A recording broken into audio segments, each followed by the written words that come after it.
मतलब इस केस में बिहार पुलिस का कोई केस सीबीआई सुओ मोटो नहीं ले सकती है।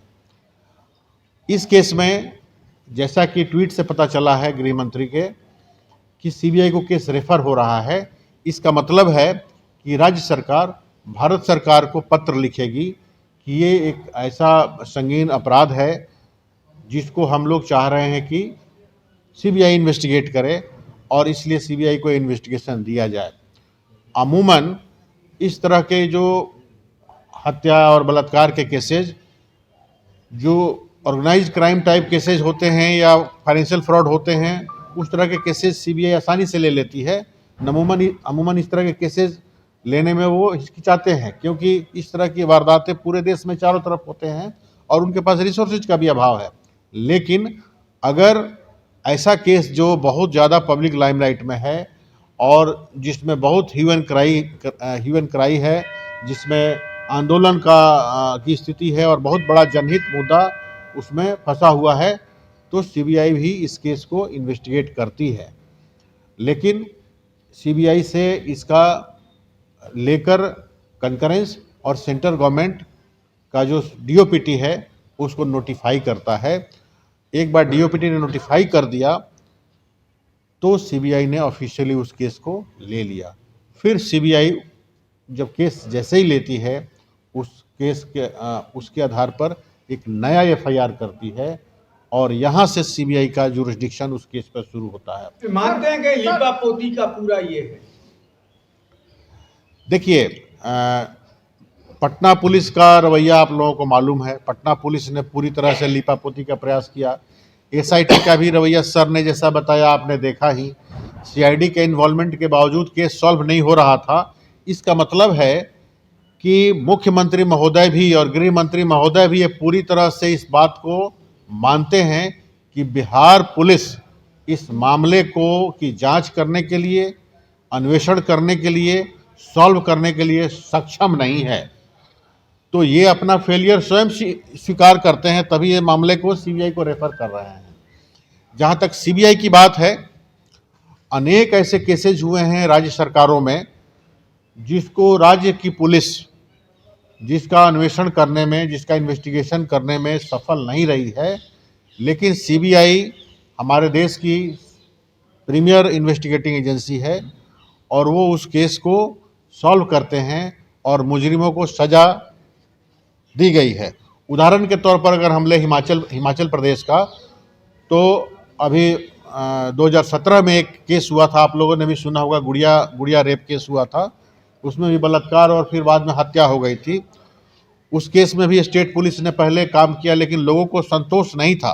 यद्यपि कि एसआईटी अच्छा काम कर रही थी लेकिन संतोष नहीं था, तो मामला सीबीआई को रेफर हुआ और उस मामले में अभी 2025 में जनवरी में 8-10 लोगों को सजा हुई है, जिसमें पुलिस के भी एक आईजी लेवल के। ऐसा है कि कोई भी केस, मैं कोई सीबीआई का बचाव नहीं कर रहा हूं, मैं केवल टेक्निकली बताना चाह रहा हूं कि कोई भी केस जितना लेट अगर सीबीआई को जाएगा तो उसके साक्ष्य को मिटने और मिटाने की संभावना उतनी ज़्यादा होती है। इस केस में जैसा कि सर ने बताया 6 तारीख को लड़की का डेथ हुआ है और आज 31 तारीख है, तो 25-26 दिन बीत गए हैं और इसमें चारों तरफ जितनी एजेंसियां हैं चारों तरफ सीन ऑफ क्राइम पे गई हैं और अनेक साक्ष्यों के साथ क्या क्या छेड़छाड़ हुई होगी आप इसका अंदाज लगा सकते हैं। अगला कदम जल्दबाज का क्या होगा? इसलिए अब ये देखने वाली बात होगी कि जैसे ही सीबीआई केस रजिस्टर करेगी, पहली बात तो ये है कि राज्य सरकार की चिट्ठी के आधार पर सीबीआई केस ले ही लेगी, ये जरूरी नहीं है। मैंने जैसा कि बताया कि सरकार फिर सीबीआई को ओपिनियन लेती है और उस ओपिनियन के आधार पर निर्णय लेती है। सपोजिंग ओपिनियन ले लिया गया, पॉजिटिव ओपिनियन है और केस रजिस्टर हो गया, जिस दिन एफआईआर होगा वहाँ से सीबीआई का रोल शुरू होता है। तब सीबीआई वो प्रोसेस शुरू करती है कि और कोई भी एजेंसी इस केस को इन्वेस्टिगेट कर रही है तो वहाँ पर इन्वेस्टिगेशन बाकी एजेंसी का रुक जाता है और सारे दस्तावेज, सारे जो साक्ष्य हैं, सारे रिपोर्ट्स हैं, वो सीबीआई टेक ओवर करती है। सारे साक्ष्य तो हटा दिए गए हैं, साक्ष्य तो मिल नहीं रहे हैं, सीसीटीवी फुटेज नहीं सर, एक सवाल भी नहीं है, सीबीआई कैसे सही से जांच कर पाएगी? तो देखिए, जो भी साक्ष्य हैं, उस साक्ष्य की जो भी क्रेडिबिलिटी होगी उसके आधार पर वो जांच शुरू करेंगे।